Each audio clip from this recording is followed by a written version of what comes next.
Perkenalkan, nama lengkap saya Maria Magdalena Utoboro dengan NIM 2103020113, kelas 1C, program studi Administrasi Bisnis, Fakultas Ilmu Sosial dan Ilmu Politik, Universitas Nusa Cendana Kupang.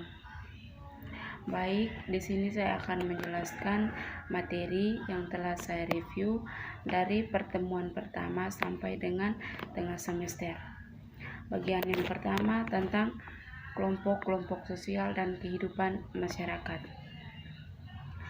Manusia pada umumnya dilahirkan seorang diri, namun mengapa harus hidup bermasyarakat?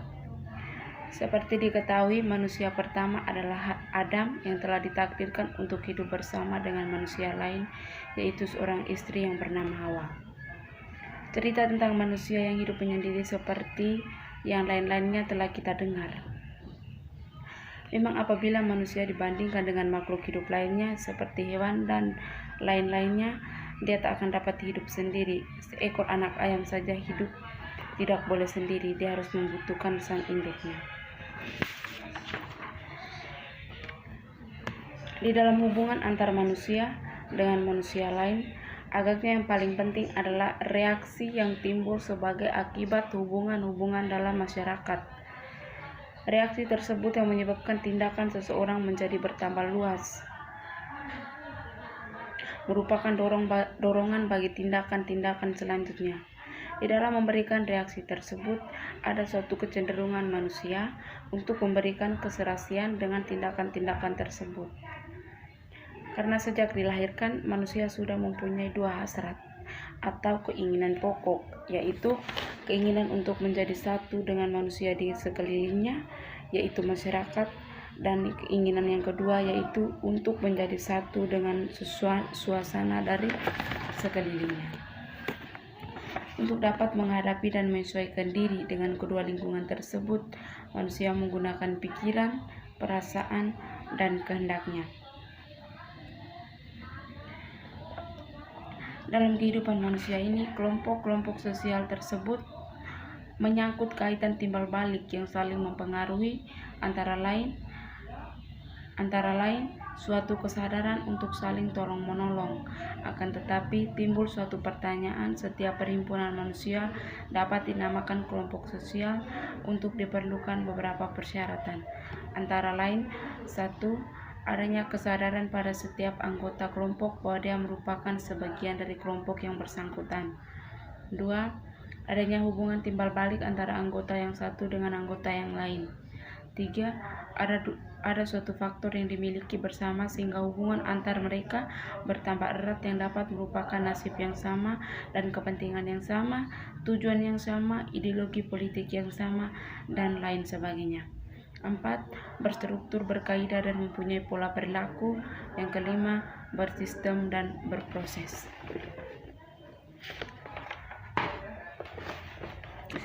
Pendekatan sosiologis terhadap kelompok-kelompok sosial. Hampir semua manusia pada awalnya merupakan anggota kelompok sosial yang dinamakan keluarga. Walaupun anggota-anggota kelompok selalu menyebar pada waktu tertentu, pasti akan berkumpul. Setiap anggota mempunyai pengalaman-pengalaman yang berbeda dalam kehidupannya masing-masing.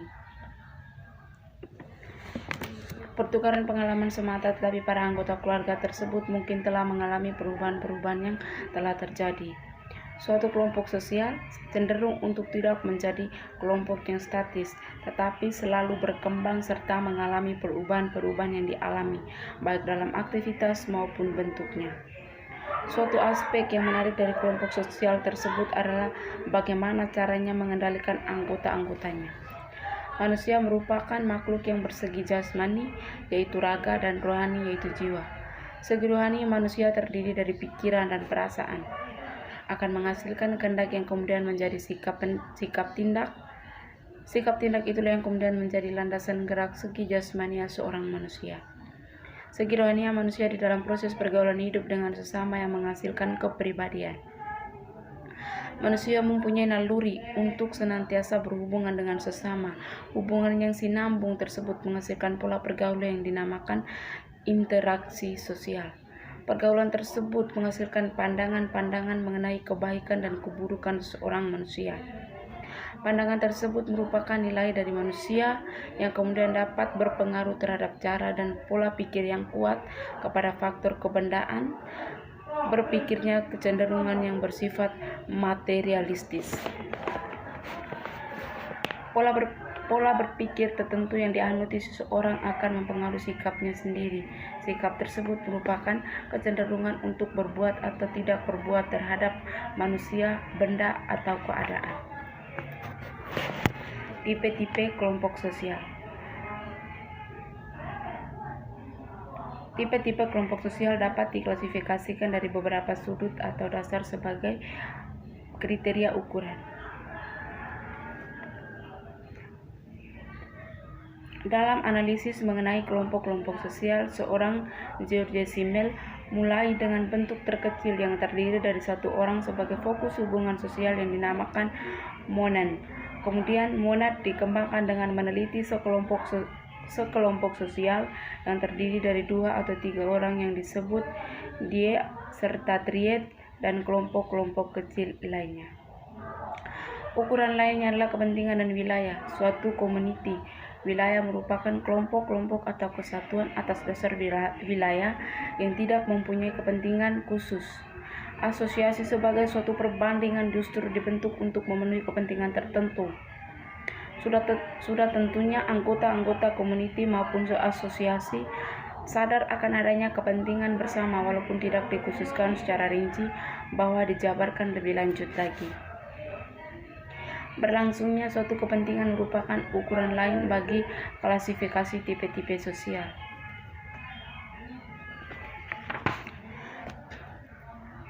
Kelompok sosial dipandang dari sudut individu. Seorang warga masyarakat yang masih bersahaja secara relatif menjadi anggota pula dari kelompok-kelompok kecil tertentu. Kelompok sosial yang bermaksud biasanya adalah atas dasar keterbatasan, usia, seks, dan kadang-kadang atas dasar perbedaan pekerjaan atau kedudukan.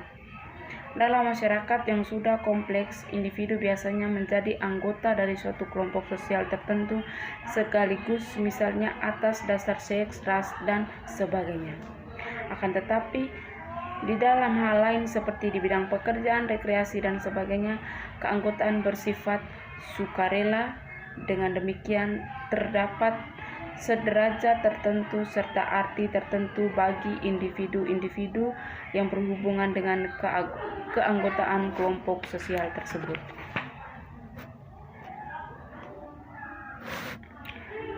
In-group dan out-group. Dalam proses sosial, orang mendapatkan pengetahuan antara lain dengan mereka dan kepentingan suatu kelompok sosial serta sikap-sikap yang mendukungnya terwujud dalam perbedaan kelompok sosial tersebut.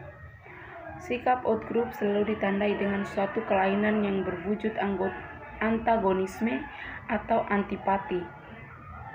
Anggota suatu kelompok sosial tertentu sedikit banyak akan mempunyai kecenderungan untuk menganggap bahwa segala sesuatu yang termaksud dalam kebiasaan kelompok sendiri sebagai sesuatu yang terbaik.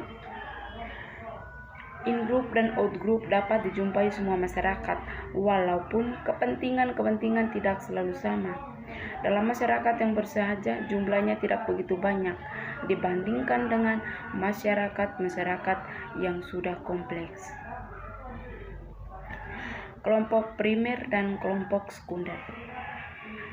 Di dalam klasifikasi kelompok sosial, pembedaan yang luas dan fundamental merupakan pembedaan antara kelompok kecil di mana hubungan antara anggota-anggotanya di satu pihak dengan kelompok yang lebih besar di lain pihak.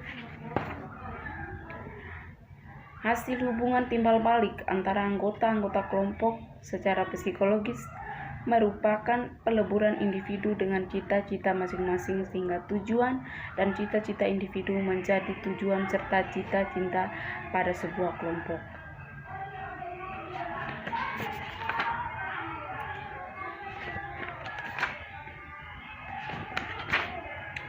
Paguyuban. Asal mula buah pikiran seorang Charles Horton Cooley tentang sekelompok primer sebagaimana diuraikan terlebih dahulu dapat dikembalikan pada buah pikiran yang sebelumnya dikemukakan. Paguyuban merupakan bentuk kehidupan yang bersama di mana anggota-anggota diikat oleh hubungan batin yang murni dan bersifat alamiah serta bersifat kekal. Dasar hubungan tersebut adalah rasa cinta dan rasa kesatuan batin yang memang telah dikodratkan. Kehidupan tersebut dinamakan juga bersifat nyata dan organis. Patembayan merupakan ikatan lahir yang bersifat pokok untuk jangka waktu yang sangat pendek, bersifat sebagai suatu bentuk dalam pikiran balaka, serta strukturnya bersifat mekanis sebagaimana dapat diumpamakan dengan sebuah mesin.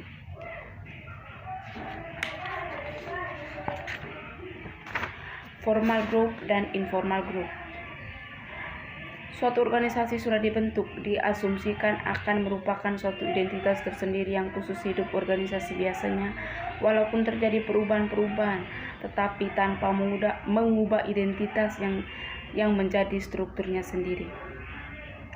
Organisasi biasa disebut birokrasi. Menurut Max Weber, yang mengembangkan teori birokrasi, organisasi yang dibentuk menurut cara-cara birokrasi mempunyai ciri sebagai berikut.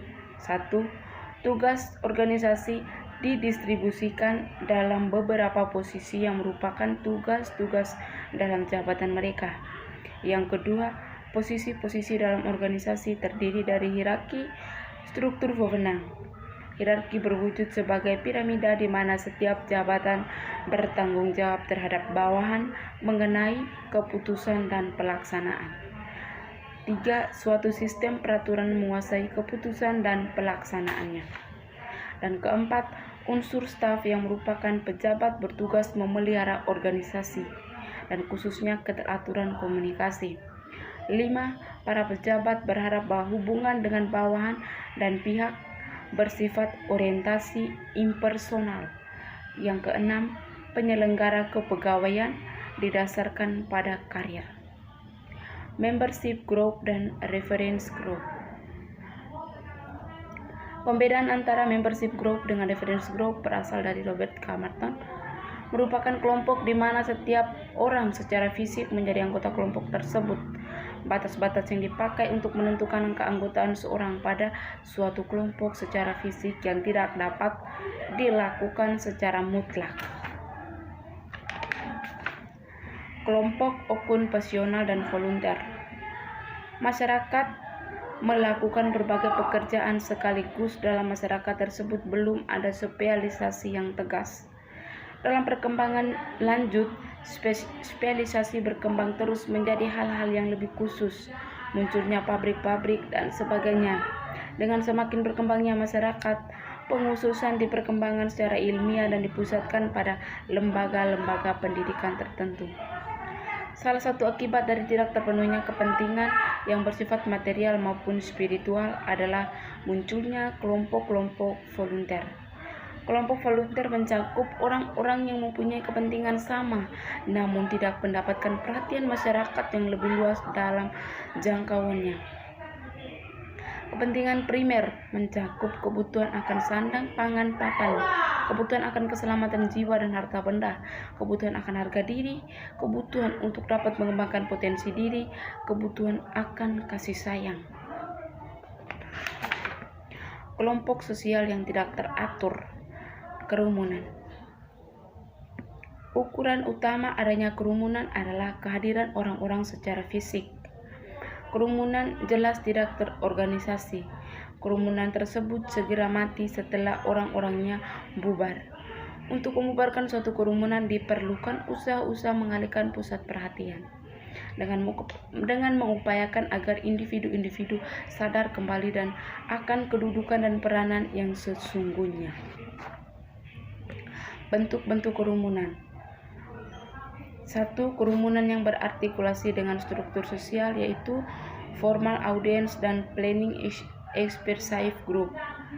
Kerumunan yang bersifat sementara, yaitu inconvenient. 2. Panic crowds. 3. Spectator crowds. 3. Kerumunan yang berlawanan dengan norma-norma hukum, yaitu acting mobs dan immoral crowds. Publik. Berbeda dengan kerumunan, publik lebih merupakan kelompok yang tidak merupakan kesatuan. Interaksi terjadi secara tidak langsung melalui alat-alat komunikasi. masyarakat pedesaan, dan masyarakat perkotaan. Masyarakat setempat yang menunjukkan pada warga sebuah desa, kota, suku, atau bangsa. Apabila anggota-anggota suatu kelompok, baik kelompok itu besar maupun kecil, hidup bersama sedemikian rupa sehingga merasakan bahwa kelompok tersebut dapat memenuhi kepentingan hidup yang bersama. Unsur perasaan community antara lain sebagai berikut. Seperasaan timbul akibat seorang berusaha untuk mengidentifikasikan dirinya dengan sebanyak mungkin. Sepenanggungan, setiap individu sadar akan peranannya dalam kelompok dan keadaan. Saling memerlukan, berarti individu yang tergabung dalam masyarakat setempat merasakan dirinya tergantung pada komunitinya. Tipe-tipe masyarakat setempat. Dalam mengadakan klasifikasi masyarakat tempat dapat digunakan 4 kriteria. Yang pertama, jumlah penduduk. 2, luas, kekayaan, dan kepadatan penduduk. Ketiga, fungsi-fungsi khusus masyarakat setempat terhadap seluruh masyarakat. Dan keempat, organisasi masyarakat setempat yang bersangkutan. Masyarakat yang modern sering dibedakan antara masyarakat pedesaan dan masyarakat kota.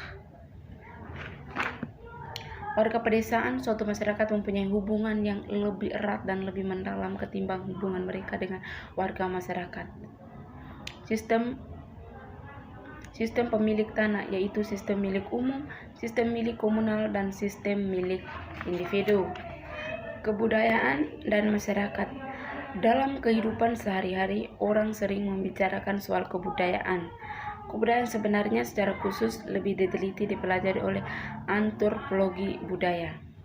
2 orang antropologi terkemuka yaitu Melville Herkovits dan Bronislaw Malinowski mengemukakan bahwa kultur determini berarti segala sesuatu yang terdapat di dalam masyarakat ditentukan adanya kebudayaan yang dimiliki oleh masyarakat. Kata kebudayaan berasal dari bahasa Sanskerta yaitu budhaya yang merupakan bentuk jamak kata budi yang berasal dari budi dan akal.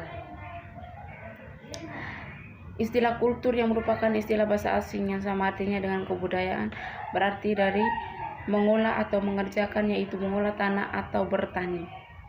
Kebudayaan adalah kompleks yang mencakup pengetahuan, kepercayaan, kesenian, moral, hukum, adat istiadat, dan kemampuan-kemampuan serta kebiasaan yang didapatkan oleh manusia sebagai anggota masyarakat. Selo Sumarjan merumuskan kebudayaan sebagai semua hasil karya rasa dan cipta masyarakat. Karya masyarakat menghasilkan teknologi dan kebudayaan kebendaan atau kebudayaan jasmania yang diperlukan oleh manusia untuk menguasai alam sekitarnya agar kekuatan serta hasilnya dapat diabadikan untuk keperluan masyarakatnya. Sifat-sifat kebudayaan. Kebudayaan terwujud dan tersalurkan lewat perilaku manusia. Kebudayaan telah ada terlebih dahulu mendahului lahirnya suatu generasi tertentu. Kebudayaan diperlukan oleh manusia dan diwujudkan tingkah lakunya. Kebudayaan mencakup aturan-aturan yang berisikan kewajiban. Kepribadian dan kebudayaan. Kepribadian mewujudkan perilaku manusia. Perilaku manusia dapat dibedakan dengan kepribadian karena kepribadian merupakan latar belakang dari perilaku seseorang yang di dalam diri seorang individu. Kekuatan kepribadian bukanlah terletak pada jawaban tanggapan manusia terhadap suatu keadaan, akan tetapi pada kesiapan di dalam memberikan tanggapan dalam kehidupan berkelompok. Faktor biologis dapat mempengaruhi kepribadian secara langsung. Seorang mempunyai badan yang lemah dapat mempunyai sifat rendah diri yang besar. Tipe-tipe kebudayaan khusus yang nyata mempengaruhi bentuk kepribadian. 1. Kebudayaan khusus atas dasar faktor kedaerahan. Yang kedua, cara hidup di kota dan di desa yang berbeda. 4. Kebudayaan khusus kelas sosial. 5. Kebudayaan khusus atas dasar agama. 6. Kebudayaan berdasarkan profesi.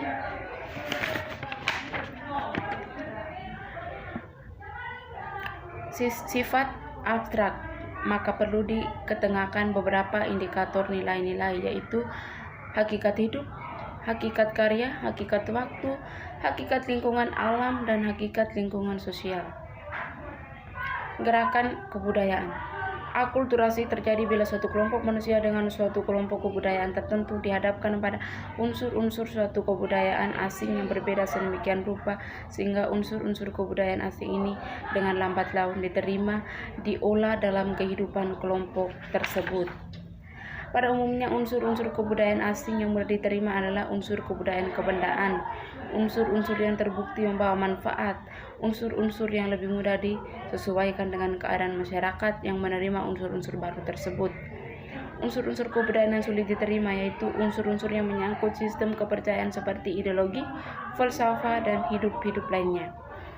2. Unsur-unsur yang dipelajari pada taraf pertama, proses sosialisasi. Pada umumnya, generasi muda dianggap sebagai individu yang cepat menerima unsur kebudayaan asing yang masuk melalui proses akulturasi. Suatu masyarakat terkena proses akulturasi selalu ada kelompok individu yang sukar sekali atau tak dapat menyesuaikan diri dengan perubahan-perubahan yang terjadi. Lembaga kemasyarakatan. Lembaga kemasyarakatan merupakan gambaran yang digunakan untuk sebuah istilah yang disebut peranata sosial. Peranata sosial adalah suatu sistem tata kelakuan dan hubungan yang berpusat pada aktivitas-aktivitas untuk memenuhi kebutuhan khusus dalam kehidupan bermasyarakat.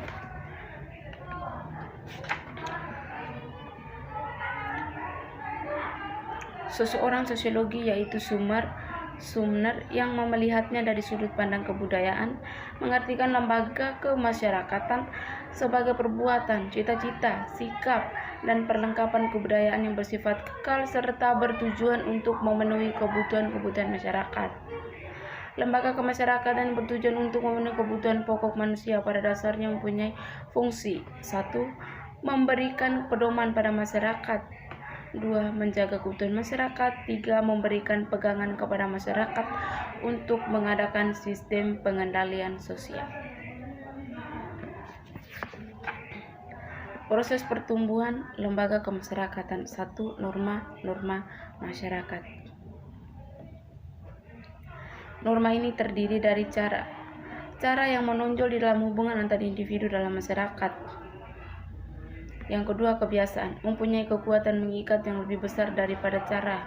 Tata kelakuan mencerminkan sifat-sifat yang hidup dari kelompok manusia yang dilaksanakan sebagai alat pengawas.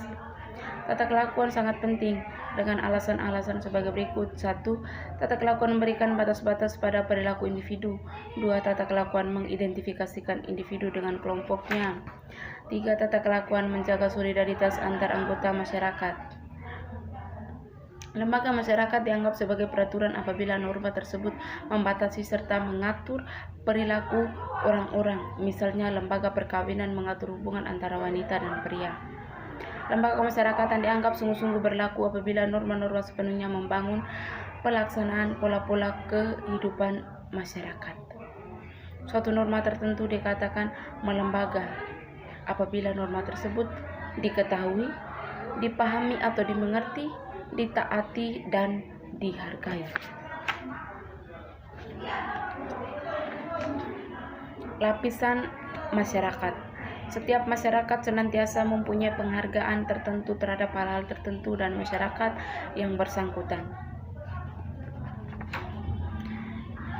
Pada masyarakat yang kecil serta bersahaja biasanya pembedaan kedudukan dan peranan yang bersifat minim karena warganya sedikit, orang-orangnya dianggap tinggi kedudukannya, baik macam maupun jumlahnya.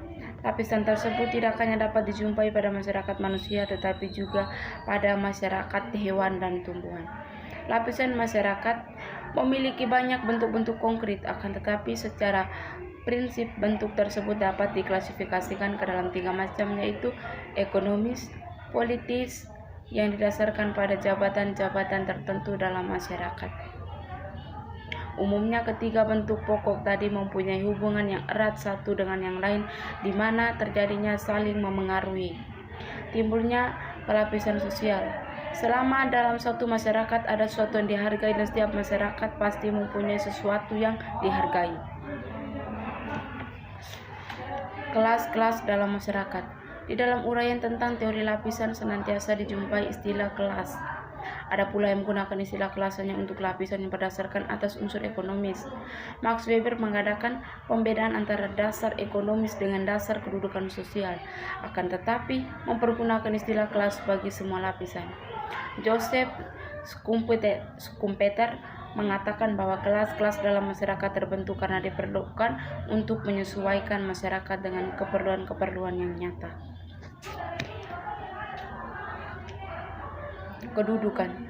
Kedudukan secara abstrak berarti tempat seseorang dalam suatu pola tertentu. Seseorang dikatakan mempunyai beberapa kedudukan karena seseorang biasanya ikut serta dalam berbagai pola kehidupan. Masyarakat pada umumnya mengembangkan dua macam kedudukan, yaitu ascribes status, yaitu kedudukan seseorang dalam masyarakat tanpa memperhatikan perbedaan-perbedaan rohania dan kemampuan. Yang kedua, affide status adalah kedudukan yang dicapai oleh seseorang dengan usaha-usaha yang disengaja. Kedudukan ini diperoleh atas dasar kelahiran. Peranan yaitu aspek dinamis kedudukan. Apabila seseorang melaksanakan hak dan kewajiban sesuai dengan kedudukan, dia menjalankan suatu peranan. Peranan mungkin mencakup tiga hal, yaitu peranan meliputi norma yang dihubungkan dengan posisi atau tempat seseorang dalam masyarakat. Yang kedua, peranan merupakan suatu konsep. Tiga, peranan juga dikatakan sebagai perilaku individu yang penting bagi struktur sosial masyarakat. Lapisan yang sengaja disusun. Lapisan sengaja disusun dalam suatu organisasi formal oleh mereka yang berwenang.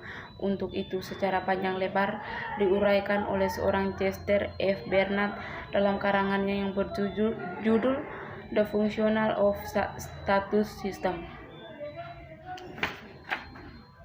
Menurut Bernard, sistem pembagian kedudukan pada pokoknya diperlukan secara mutlak agar organisasi dapat bergerak secara teratur untuk mencapai tujuan yang diniatkan oleh para penciptanya.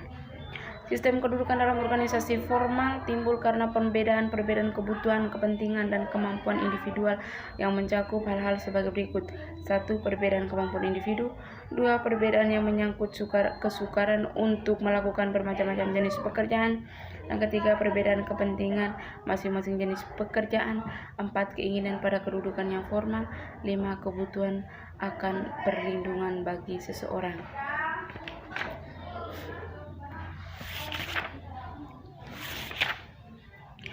Perlunya sistem lapisan masyarakat.